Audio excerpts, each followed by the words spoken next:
Dating app atau aplikasi dating jadi tren nih di antara Gen Z. Bukan hanya untuk cari pasangan atau teman kencan waktu Valentine, tapi aplikasi dating ini juga biasanya diinstal cuma hanya sekedar untuk cari teman ngobrol aja. Dan salah satu aplikasi dating yang terkenal adalah, apalagi kalau bukan, Tinder. Dan baru-baru ini tuh Tinder jadi makin rame ya dibahas secara worldwide, karena Netflix tuh baru aja ngeluarin film baru di 2 Februari lalu yang judulnya itu The Tinder Swindler.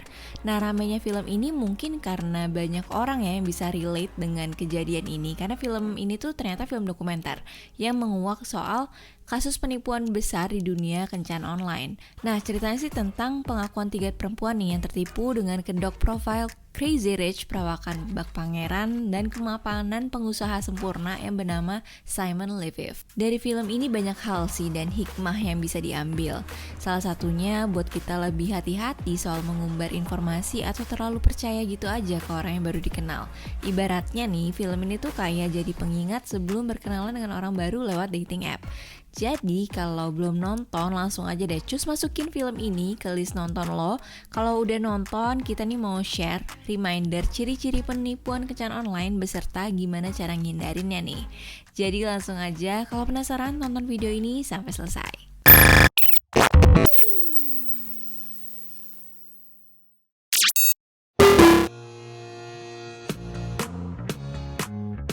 Nah, terlepas dari banyaknya platform atau aplikasi dating apapun itu, umumnya sih ini tanda-tanda peringatan penipuan yang ada di dunia kencan online. Contohnya yang pertama, ini ada banget sebenarnya di film The Tinder Swindler, jadi sikap manipulatif gitu. Jadi biasanya demonstrasi emosi yang kuat itu disampaikan dalam waktu yang sangat singkat, dan perubahan emosinya itu cepet banget, udah kayak akselerasi lompat tingkat gitu deh. Nah, belum lagi perpindahan dari situs atau aplikasi kencan ke akun pribadi, entah itu texting app kayak WhatsApp atau sosial media, itu biasanya terjadinya itu cepet banget. Nah, yang kedua, biasanya itu penipu dia mengajukan banyak pertanyaan soal diri lo. Ini karena mungkin semakin mereka tahu tentang lo, itu semakin mudah untuk lo itu dimanipulasi pastinya. Nah, yang ketiga adalah biasanya cerita itu alurnya nggak konsisten. Scammer itu terkadang beroperasinya itu dalam tim ya, jadi orangnya itu bisa berbeda-beda, bersembunyi di dalam satu identitas. Makanya kalau misalnya lo lagi ngomong sama seseorang dan interaksinya itu kayak kelihatan gak konsisten, itu lo udah bisa sih untuk patut mencurigai. Nah, nextnya ini scammers biasanya kalau lo udah mulai mencari namanya di pencarian, itu biasanya mereka nggak punya jejak digital. Sementara beberapa orang itu juga nggak menggunakan media sosial dan mencoba untuk meminimalkan jumlah informasi pribadi mereka tersebar di internet. Nah, ini bisa jadi mencurigakan kalau misalnya lo nggak menemukan jejak digital apapun secara online tentang orang tersebut. Nah, selanjutnya ini biasanya para korban scammers itu melaporkan kalau orang yang diajak bicara itu terus-menerus bikin alasan untuk menghindari kamera atau mengajak untuk pertemuan tatap muka. Jadi ini jadi alasan yang jelas sih kalau misalnya mereka itu nggak terlihat seperti orang di foto profil mereka, dan mereka juga menghindari identifikasi untuk mencegah dilacak setelah melakukan penipuan.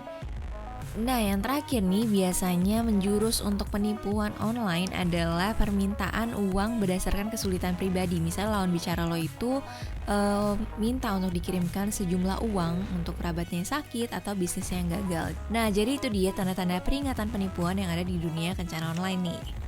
Sekarang, gimana sih cara menghindari penipuan kencan online? Dari yang tadi udah disebutin di atas, biasanya ciri-cirinya ini adalah kita harus hati-hati meneliti juga untuk hubungan online yang berkembang terlalu cepat.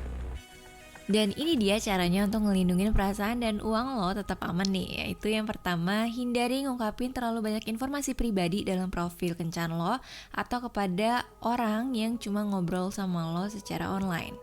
Terus juga lakukan nih segala hal secara perlahan. Coba ajuin pertanyaan kepada lawan bicara lo dan waspadai ketidakkonsistenan yang mungkin mereka tunjukin.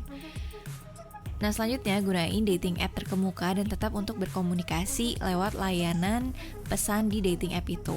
Karena penipu online ini sebenarnya pengen lo tuh beralih dari teks, media sosial atau telepon itu dengan cepat. Jadi gak ada bukti di dating app itu sendiri kalau misalnya mereka meminta sejumlah uang ke lo.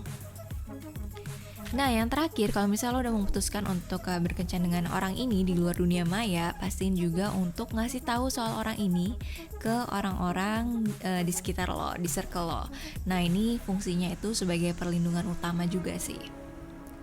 Nah, itu dia userners, tips biar nggak terjerat penipuan di dunia online dating. Tadi udah ada ciri-cirinya, terus juga ada tips gimana cara untuk menghindarinya.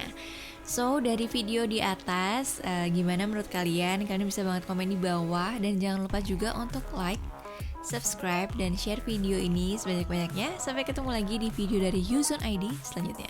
Bye!